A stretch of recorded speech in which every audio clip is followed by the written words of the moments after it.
ஏற்கனவே இருக்கிற அரசியல் கட்சிகள்ல 10ஓட 11 இன்னும் ஒரு மாற்று சக்தின்னு சொல்லிக்கிட்டு எக்ஸ்ட்ரா லக்கேஜாலாம் நான் இங்க வரல ப்ரோ.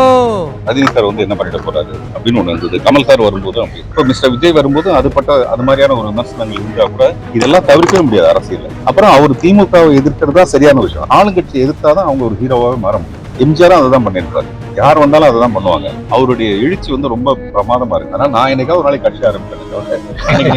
அன்னைக்கு இந்த மாதிரி ஒரு கேள்வி கேட்பீங்களா? ஒரு காலகட்டத்துல ஒருத்தர் ஒரு விஷயத்தை பத்தி பேசுறோம், அப்புறம் அது மாறிடுது. இது வந்து தவிர்க்க முடியாத ஒரு அரசியல் நான் பாக்குறேன். இப்போ ரஜினி சார் வரும்போதும் நமக்கு எப்படி இருந்ததுன்னா, ரஜினி சார் வந்து என்ன பண்ணிட்டு போறாரு அப்படின்னு ஒண்ணு இருந்தது. கமல் சார் வரும்போதும் அப்படி. இப்போ மிஸ்டர் விஜய் வரும்போது அது மாதிரியான ஒரு விமர்சனங்கள் இருந்தா கூட அவருடைய எழுச்சி வந்து ரொம்ப பிரமாதமா இருக்கு. அது ஃபர்ஸ்ட் மேடையே நமக்கு மேடையும் தெரியாத அளவுக்கு ரொம்ப பிரமாதப்படுத்திட்டாரு அவரு. அடுத்தடுத்த நல்ல முன்னேற்றங்கள் இருந்தது.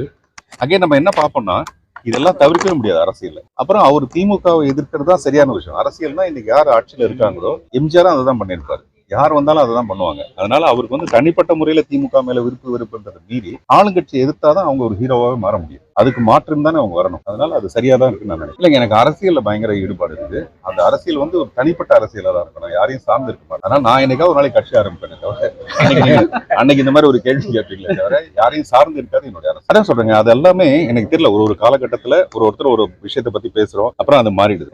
சரிங்களா? நன்றி, ரொம்ப நன்றி.